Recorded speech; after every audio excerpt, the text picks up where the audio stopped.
Salut tout le monde, j'espère que vous allez bien, me voici, me revoilà. C'est vrai que ça fait très longtemps que je suis pas venue sur YouTube, voilà, mais comme je vous ai dit, maintenant je me force pas, si j'ai pas grand chose à vous montrer, si j'ai pas envie de venir, ben, je suis pas là, voilà, mais je suis toujours très active sur mes réseaux sociaux. Allez voir si vous ne me suivez pas encore sur ma page Instagram, je vous mettrai par ici en bas le nom de ma page, mais je suis beaucoup plus active ici. C'est vrai que c'est un réseau qui est beaucoup plus facile, il y a moins de temps à passer sur les montages, voilà. Mais aujourd'hui je suis là, je suis présente, je vais vous montrer quelques petits changements, quelques petites choses qui vont venir et je vais commencer tout de suite par les pyjamas de Noël que j'ai reçus des enfants. Je vous montre ces 3 pyjamas que j'ai reçus, c'est pas du tout un partenariat, c'est moi qui les ai achetés sur AliExpress. Je les ai payés 8,26 € pièces et je les trouve très très jolis. Donc j'ai pris du 4 ans, 6 ans et 8 ans. 8 ans est un peu grand pour Maë, mais Maë n'est pas très grand, donc c'est pour ça, mais c'est pas grave, ça lui fera plus longtemps. Donc voilà, c'est le petit pull comme ça. La qualité, ça va, c'est pas trop mal. Franchement, c'est pas ça fait pas plastifié, hein, c'est une qualité en haut qui a l'air agréable quand même. Le bas, c'est un peu moins mon kiff, mais ça va quand même. C'est resserré au niveau des pieds, donc ça c'est cool, et de la taille. Donc voilà, c'est très joli. J'ai pris les 3 mêmes parce que j'aime bien, vous savez, faire les photos. Et moi, voilà, pour 8 €, voilà. Je vous avais des jolis trucs, les frais de port c'était gratuit et c'est arrivé sous 10 jours. Maintenant AliExpress ils font pas mal de transport en 10 jours, donc ça c'est énormément mieux, on va dire, je sais pas si ça se dit mais c'est mieux. Donc voilà, quand on fera le sapin comme ça fin novembre, on pourra faire des chouettes photos de Noël, ça me plaît, ça j'adore. Donc voilà, ça je voulais vous le montrer. Les nouveautés en ce moment, donc il y a la chambre, notre chambre qui est terminée, ça y est, on a repris possession de notre suite parentale, on dort plus dans le salon, on a passé quand même presque 2 mois dans le salon, mais ça y est, on est revenu dans notre chambre. Je vous ferai la vidéo, c'est j'attends juste de m'acheter les rideaux, donc je vais aller les chercher là, je pense courant novembre. Et je suis vraiment contente du résultat, c'est magnifique, j'adore, on y dort très très bien, on a changé notre lit et tout, et on est vraiment très très bien dedans, donc c'est génial. La porte d'entrée, je vous l'avais montré, donc ça c'est pas la peine que je vous la remontre. Par contre, je vais aller vous montrer, on a eu la pompe à chaleur qui a été installée, et puis là on a fait appel à plusieurs entrepreneurs pour des devis. Je vais vous expliquer notre futur projet, quoi, notre projet de l'année prochaine et notre gros questionnement, cette décision qu'on va devoir prendre et qui n'est pas facile à prendre.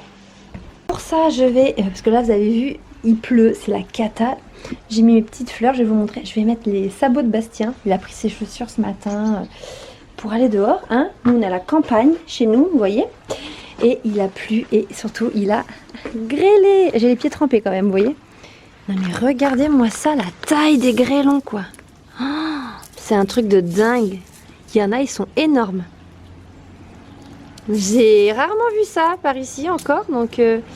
Oh là là là là, la taille des trucs, quoi. Là, il y en a, il est énorme. Donc voilà, il a vraiment, vraiment beaucoup grêlé. Bon, c'est très sale dehors, parce que c'est une catastrophe, hein, vous voyez partout. Hein. J'ai mis mes petites chrysanthèmes avec mes petites citrouilles et tout dehors pour faire un petit esprit automne. Surtout qu'on fait une petite boum d'Halloween samedi avec les enfants, donc du coup, ça fera joli. Bon voilà, là clairement c'est dégueulasse parce que il fait que pleuvoir depuis 15 jours.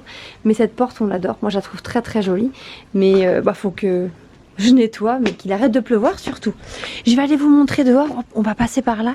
Je vais vous montrer du coup la pompe à chaleur. C'est bon.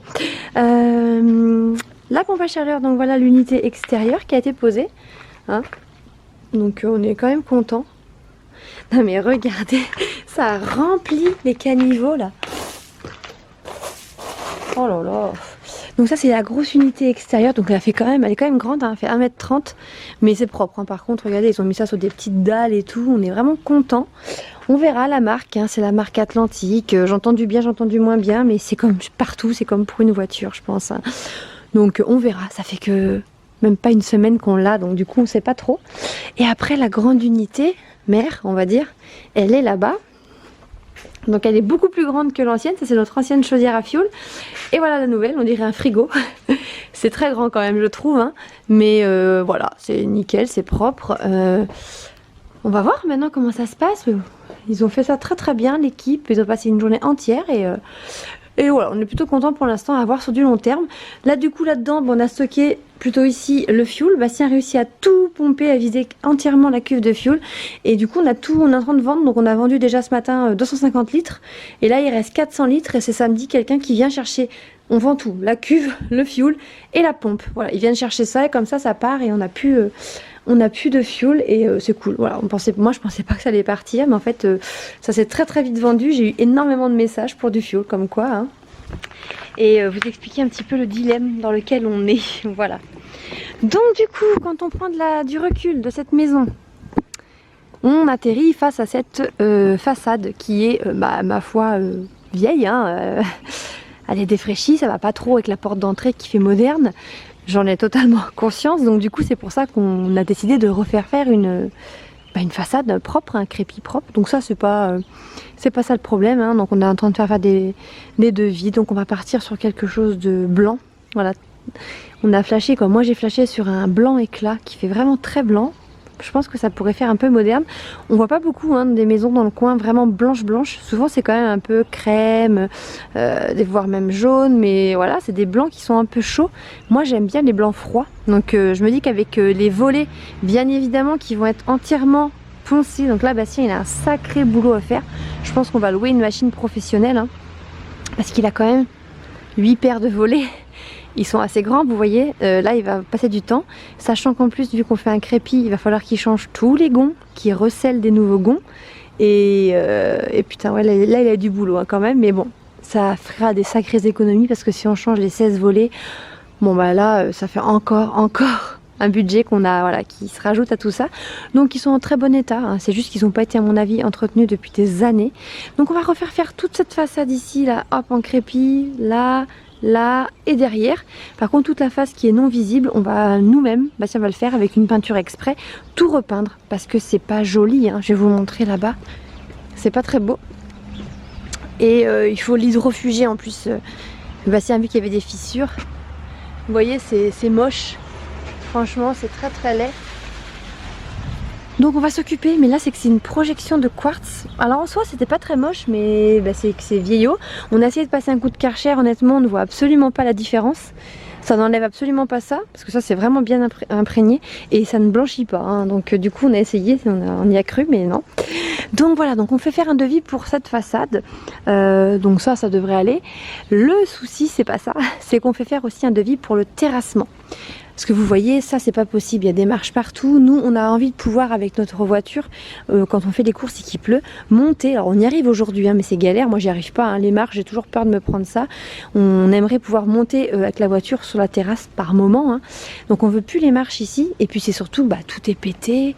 Voilà, la terrasse elle a été faite la même année que la construction. Bon, chose qu'on ne fait pas normalement, hein.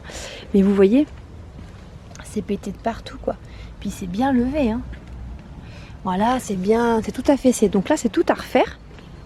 Le souci, c'est cette bête-là. Voilà.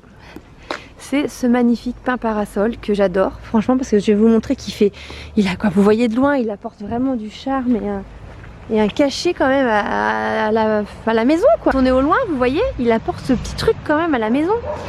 Mais ça fait quand même plusieurs entrepreneurs qu'on vient et à chaque fois, là on est à 3 entrepreneurs, il y en a encore 2 qui vont venir, mais je pense qu'ils vont nous dire la même chose. À chaque fois on nous dit qu'il faut, enfin ils nous disent, vous faites ce que vous voulez, vous pouvez le garder, mais il faut être conscient que là votre arbre il est jeune et qu'il est en début de croissance, que dans 15 ans il va faire presque peut-être le double, que déjà les branches vont aller au-dessus de votre toiture.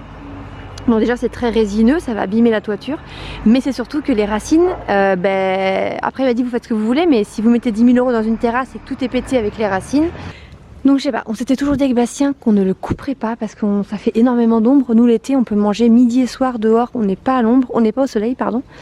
On s'était toujours dit qu'on ne le couperait pas, ils nous ont dit qu'il existait des pares-racines qu'on peut mettre, mais c'est pas miraculeux hein, clairement. Donc on sait pas, on se tâte, on se dit qu'on va le couper. Ça me fait trop de la peine de le couper. Après il y a, voilà,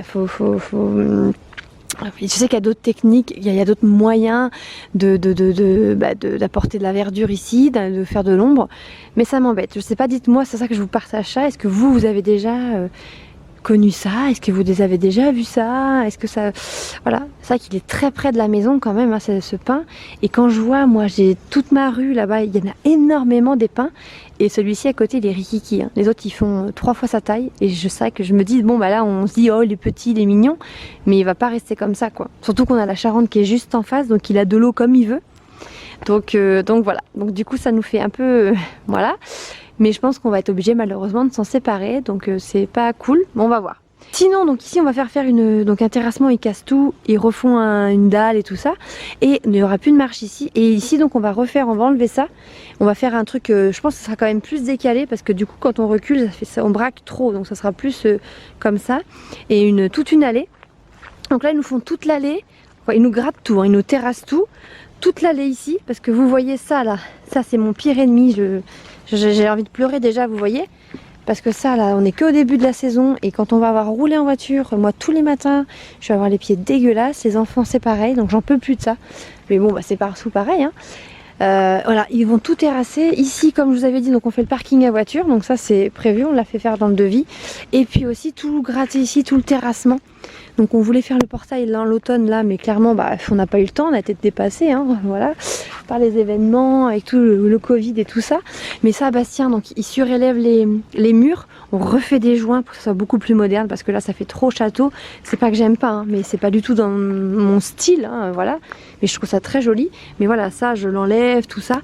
On refait donc des joints modernes, blancs, nickel. Ici ça va être un mur qui est monté, crépi, blanc. Avec ici la pierre par contre. Là on va créer une jardinière, en fait une grande jardinière ici, que de ce côté, pas de ce côté. Et ici on va faire un portillon et puis il y aura notre numéro ici, des nouvelles appliques et tout. Et le grand mur, ça je vous l'avais déjà montré, mais en fait ici donc ça va être tout terrassé et toute l'allée jusqu'à là haut de la maison et aussi terrassé jusqu'en bas du sous-sol sera en pavé. Bastien il a envie de faire ça. Donc il m'a dit il va faire des petits pavés autobloquants, mais vraiment les petits pavés un peu modernes, blancs, carrés, des petits carrés. Et il va s'amuser, hein, c'est sur lit de sable. Ils nous ont tous dit, les entrepreneurs, que c'était pas compliqué à faire, c'était juste très très long, parce qu'il va en mettre un paquet, hein, il y a 200 mètres carrés, vous voyez. Mais ça sera super. Bon, je vous reprends beaucoup plus tard sur la fin de mon batch cooking. Alors le batch cooking, pour ceux qui connaissent pas, je vais vous montrer. J'ai découvert ça avec ce livre-là.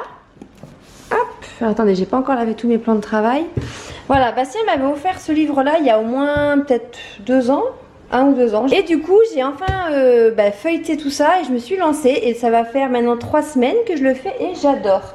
Le principe, c'est marqué en clair. En 2 heures, je cuisine pour toute la semaine. C'est vraiment sympa. C'est très très bien fait ce genre de livre. Vous avez la recette, les recettes, les listes de courses. Je trouve que c'est quand même plutôt économique aussi parce qu'il n'y a pas tant de choses que ça. Et vous faites tous les plats du soir, bien évidemment, je parle pas du midi, mais quand vous bossez, que vous arrivez le soir, on sait tous ce que c'est quand il y a les enfants, c'est les douches, les devoirs, et arrive vite 19 h et qu'est-ce qu'on fait à manger? Et bien avec ça, vous avez plus à vous soucier de ça, parce que franchement, c'est prêt. Voilà, donc moi je trouve ça super bien. Donc aujourd'hui, j'ai fait mon batch cooking, je me suis pas servi du livre, là j'ai fait tout moi-même, avec des recettes que j'avais testées, ou des choses, voilà. J'ai fait un gratin de penne avec des brocolis, du jambon, un petit peu de crème et de l'emmental râpé allégé. À côté de ça, j'avais pas une plus petite boîte, vous allez me dire la boîte elle est énorme comparée à ce qu'il y a dedans, j'avoue, hein, mais c'est pas grave. Là j'ai fait une sorte de sauté de poulet avec curry coco, avec des poivrons, des carottes, et le jour qu'on mangera ça, je ferai juste du riz ou de la semoule ou du quinoa. Ah, j'ai du quinoa, je ferai sûrement du quinoa avec, voilà. Ensuite j'ai fait un gratin de cabillaud avec de la patate douce et un petit peu de pommes de terre, voilà. J'ai fait des légumes farcis, pommes de terre, courgettes. Bon, ma viande elle a un petit peu grillé là, mais bon c'est pas grave, ça on va quand même le manger. Pommes de terre, j'ai fait un velouté de butternut avec un peu de céleri. Voilà, ça sera un repas du soir. Je pense que je ferai ça avec des chips de bacon, du bacon frit en fait. Et j'ai fait, c'est là-dessous, c'est caché parce que ça va partir au congèle, une tarte chèvre épinard. Donc là j'ai fait 6 repas en 2 heures, voilà. Donc vous allez me demander comment ça se conserve. Et bien en fait les repas que je vais manger, on va dire 4e, 5e, 6e jour, je vais les mettre au congèle. Sinon, jusqu'à 3 jours, on peut garder les plats au frigo, pardon. Donc ça, je pense que je vais le garder au frigo parce qu'on va le manger très vite. Ça aussi, mais les 4 autres plats, ils vont partir au congèle. La soupe, je la congèle sans problème. Il faut penser juste à sortir les choses la veille. Voilà, c'est la seule chose. Voilà, le soir, vous sortez pour le lendemain et c'est parfait. Bon, on se retrouve pour l'atelier des citrouilles en extérieur. Maël, il fait un petit, c'est quoi, un potiron, petit marron, je sais jamais la différence. Un petit marron, potiron. Oui. D'accord. Et Arthur, la grosse citrouille. Elle vient du jardin, celle-là. Et papa, il a commencé à la Moi, faire. ça donne ça. Toi, ça donne ça. Bon, mais c'est pas grave. Papa, il a commencé à faire là. T'es en train de vider. On va garder toutes les graines pour les replanter. Donc celle-ci, elle vient de notre jardin. On est content, on en a eu qu'une cette année. On devait en avoir 2, mais les poules l'ont bouffé. L'autre, on est dégoûté. Et là, on a quand même une belle. Donc on est vraiment content. Et il fait un temps magnifique. On va peut-être manger dehors ce midi tellement il fait beau. Bon, j'espère que vous allez bien. Je vous prends en face cam avec ma tête. On est le week-end, hein, je me suis pas préparée. J'avais mis mon petit pull tout à l'heure parce que j'avais un peu frais. Mais on a mangé dehors. Il faisait très très beau aujourd'hui. Il fait toujours très très beau. Ce matin on a fait les citrouilles, on a été coupé du bois. Grande nouvelle, je suis choquée, Arthur sait faire du vélo tout seul sans petit trou. Déjà qu'on trouvait qu'Evan à 4 ans, il s'est débrouillé bien de savoir faire du vélo sans petit trou. Et bien Arthur il a 3 ans et 2 mois, il sait faire du vélo sans petit trou, je suis choquée. Enfin bon bref. Les citrouilles sont là, je vous les montre, elles sont sympas. Hein. Bon celle-ci c'est celle de Maël, un petit peu moins jolie mais je suis quand même fière de lui. Et ça c'est celle de Bastien. Voilà. Et du coup c'est bien, c'est qu'on a ouvert la citrouille par derrière ici. Et comme ça en fait ça permet de ne pas couper le dessus. C'est ce que Bastien a eu comme idée, donc je trouve que c'est plutôt pas mal. Et là ils sont tous partis au dodo et on va leur préparer une petite chasse au trésor de bonbons en fait d'Halloween, vu qu'on va pas aller faire la collecte. Là j'attends un petit peu, je vais pas les mettre tout de suite pour pas que les bonbons aient trop chaud. Mais on va cacher des bonbons un peu partout, puis ils vont faire ça, ils savent pas du tout. Et là je vais vous montrer, moi je suis en train de pâtisser. Hop. Je vous ai pas montré, on a fait dans le salon la petite console, là on l'a décorée vite fait avec des yeux. Voilà, là il y a un fantôme. On a fait un petit truc vite fait. Alors du coup, attendez, je vais couper la musique parce que sinon... Donc là j'ai fait des sortes de sucettes, alors c'est pas parfait, hein. Chocolat blanc Oreo, ça j'ai pris la recette sur l'atelier de Roxane. Donc là je vais les décorer avec mon petit stylo. Et je suis en train de faire cuire des muffins. Vous allez voir, je vais faire des décos d'araignée. Donc j'ai fait des pâtes d'araignée en chocolat. Et puis je vais les tremper les muffins dans ma petite ganache. Et ensuite j'ai broyé que les biscuits d'Oreo. Je vais les tremper dedans et après je planterai mes petites pâtes autour. Vous verrez. Bon du coup je sors de ma douche. Je me suis pas maquillée parce que bon on va arrêter là tout le week-end. Mais il faut quand même se laver. Je vous montre, j'ai fait mes petits muffins, donc j'en ai décoré que quelques-uns. Les autres on va les manger, c'est donc chocolat au lait, cacahuètes. Et Bastien est en train de faire de la couture. Oui, comme je disais, Bastien le maçon, Bastien le plombier, Bastien le pâtissier. Et bien il est aussi couturier. Non mais il est en train de galérer parce qu'il veut faire un truc propre et il galère un peu mais il va y arriver, je le sais. Il est en train en fait, parce que à partir de lundi, les masques sont obligatoires à partir de 6 ans. Et j'en ai commandé sur internet, mais ils arriveront que mercredi ou jeudi. Donc il est en train de regarder des tutos en même temps. Et du coup on va prendre des masques, j'en ai un pour les enfants, mais il en faut 2 par jour. Du coup on est en train de prendre des masques pour adultes et il est en train de les tailler pour les adapter à la taille de Maë. Donc voilà. Sinon regardez mes petites créations, voilà, les petites araignées muffins. Et mes sucettes Oreo chocolat blanc, voilà. C'est pas si mal, hein. Les enfants vont être contents. C'est des Oreos que j'ai piqués sur un bâtonnet, voilà. Hop. Et du coup, j'ai trempé ça dans du chocolat blanc fondu. Et je les ai laissés prendre au frigo. Et après, on les a décorés par-dessus. Et là, c'est des muffins. J'avais fait des pâtes en chocolat. Ensuite, j'ai fait une petite ganache. Et je les ai trempés dans de l'Oreo mixé pour faire un petit truc. Mais j'ai pas fait assez de pâtes, en fait, pour le reste. Mais c'est pas grave. J'ai mis des petits yeux et ça ira très bien.